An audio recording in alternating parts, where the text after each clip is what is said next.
So I wanted to talk about this incident that happened last weekend. Pep Guardiola condemns fans who booed as Muslim players broke Ramadan fast at Leeds. So this was a football match between Leeds and Manchester City.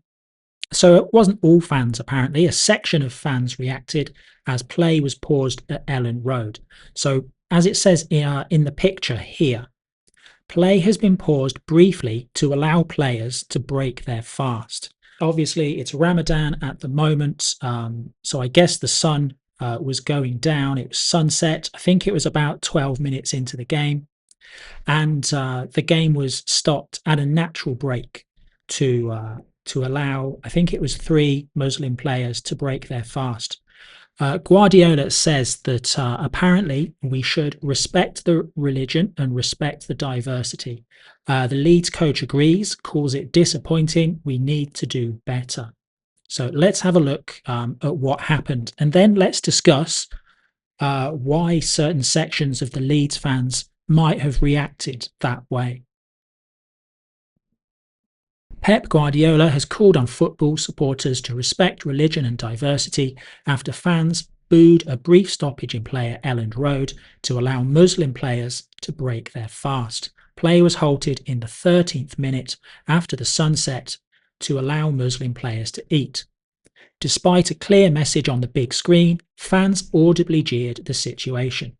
So to be fair, yeah, it is explained what was happening, but some people didn't like it.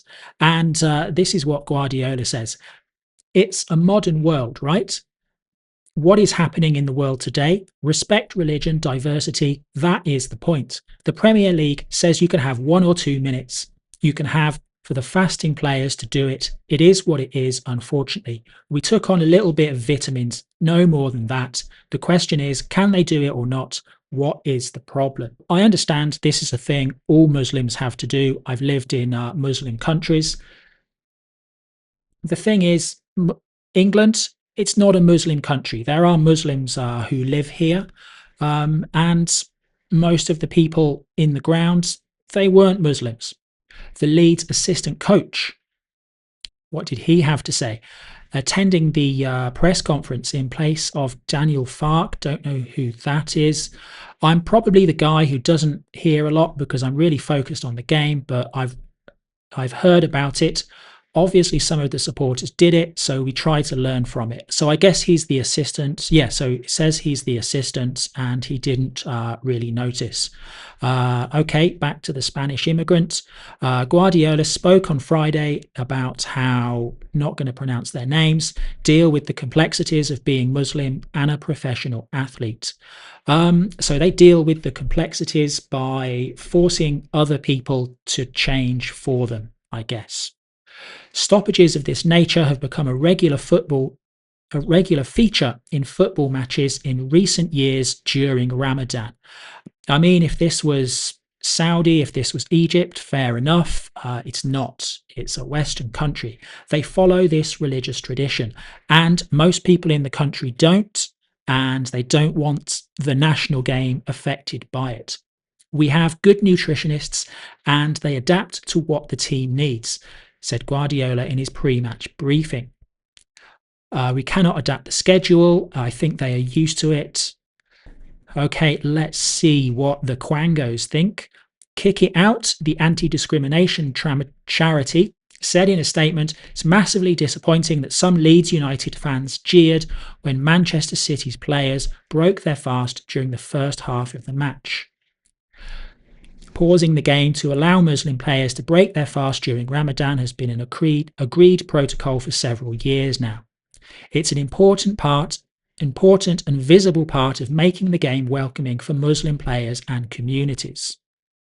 As tonight's reaction shows, football still has a long way to go in terms of education and acceptance. So that's kind of the view from those people here. So I'll go back to this part here. So Pep Guardiola has called on football supporters to respect religion and diversity. We'll come back to that religion and diversity. Let's have a look at this religion and diversity, what kind of things it has created. So this is an article from the Crown Prosecution Service, which is the arm of the UK government that prepares criminal cases. Brothers found guilty of noncing in Barrow and Leeds. I guess Barrow is somewhere else in West Yorkshire. 3 brothers have been found guilty of non-recent noncing offences in Barrow and Leeds.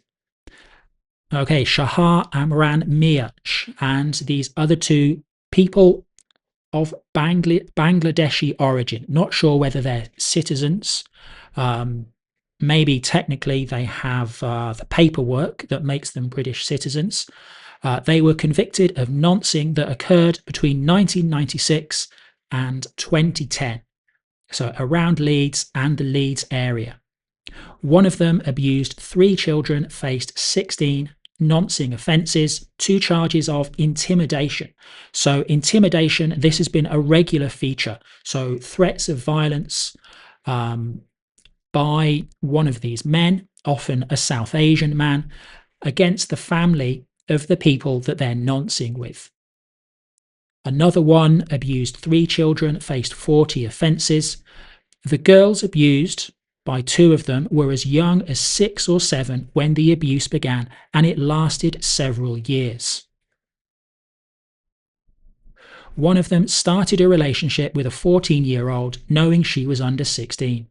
He groomed her by giving her gifts, alcohol, and cigarettes. Again, this is very common. I could pick dozens, hundreds of stories. This has happened to probably hundreds of thousands of women and of underage girls as well. Around the same time, one of them started a relationship with a 15-year-old girl. Another one, this girl was AR'd by the brother. Again, this is another feature of these gangs.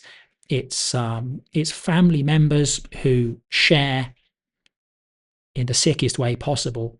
They share the girl between them. In late 2009, the 15-year-old victim was threatened by Amran Mir after speaking to the police. She was grabbed off the street by her hair and shoved in the back of a car by a man. One of the offenders was in the passenger seat. The man who grabbed her asked her what she had said to the police and told her she would be dead if she had told them anything. Again, very common tactics. All 3 men pleaded not guilty to the charges they faced, but were convicted on 28th of October 2024 following a lengthy trial. As it says here, they will be sentenced. They got a decent amount of a sentence, I suppose. So it was, in terms of decades in prison, honestly not enough though. So if we go back for a second.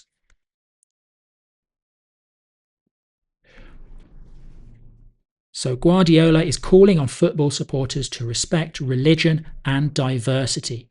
So if you are in Leeds, if you are a fan of football, if you're a fan of the local football club, one particular element of religion and diversity in Leeds, in West Yorkshire, in many large urban areas in the UK, is the kind of men that I was just describing and what they do to underage girls. Let's have a look at another example. So this again, this is the BBC. So Leeds, Green Party councillor Motin Ali apologises for Gaza comments.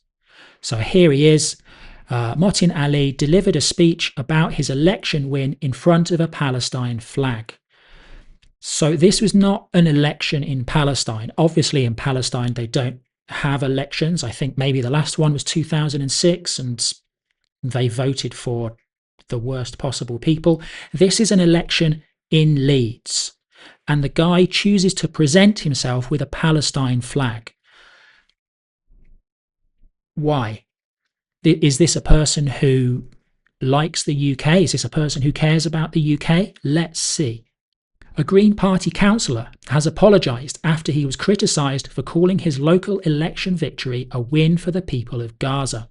Martin Ali, 42, made the comments after being elected on Friday for the Gipton and Hare Hills wards, Gipton, I don't know, in Leeds.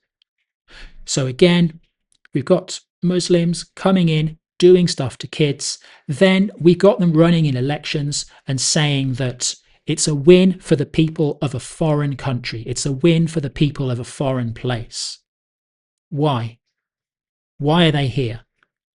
His remarks prompted calls from the Jewish community for him to be suspended.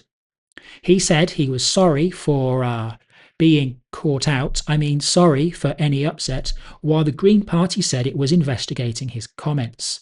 Mr. Ali issued the apology after a video was shared on his TikTok channel showing him delivering a speech while standing in front of a Palestine flag.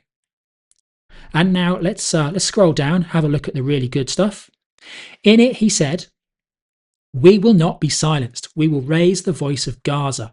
Why? Why would you raise the voice of Gaza in West Yorkshire? We will raise the voice of Palestine. Again, why? Palestine is not in the UK. If your primary thing is Palestine, you're probably not culturally British, are you? He then went on to shout Allah Akbar, meaning God is the greatest in Arabic. Okay, when else do people shout Allah Akbar? In quite distressing and unfortunate circumstances. At the very least, this guy doesn't understand the impact that he has on people who actually care about the UK. Maybe he does care about the UK and he's just completely autistic and insensitive, but I'd be surprised. In a statement released on Monday, Mr. Ali said, "I am sorry for any upset my comments caused about the Gaza conflict. That was not my intention. Like many across the world, I have been deeply impacted by the dreadful conflict currently underway in Gaza." Okay, but Gaza is not in Leeds. He said, moving on, he said, "We hope to work with both the Jewish and Muslim Greens soon to discuss sensible ways for us to work on communicating our shared passion of bringing the conflict to an end." Do local elections in Leeds have foreign policy dimensions that I'm previously unaware of? Is that a thing that specifically happens in West Yorkshire? Or is it a certain religion and a certain type of diversity that is bringing this in? So imagine that you live in Leeds, that you're working class, that you've known for absolutely decades that things have happened in certain communities, in certain religions that bring a certain type of diversity. Imagine you are that working class Leeds United football fan and you go to your game and you want 90 minutes off from the real world. And then considering what they've actually contributed to the community, that what you have is this. Play has been paused briefly to allow players to break their fast because it's the holy period of Ramadan. I think if you had the slightest bit of empathy, you might understand that some people just don't care about the holy period of Ramadan because, let's be honest, some religion and some diversity isn't really wanted. I think it's quite galling and quite vile that somebody else, some guy from another country, is saying, "Hey, you're racist for not liking this thing." Yeah, I understand why a certain section of the Leeds fans maybe don't appreciate their football match, their social event, their hobby, how they like to spend their free time, being, how can I put this? Being interrupted by a religion that needs to do a bit of self-work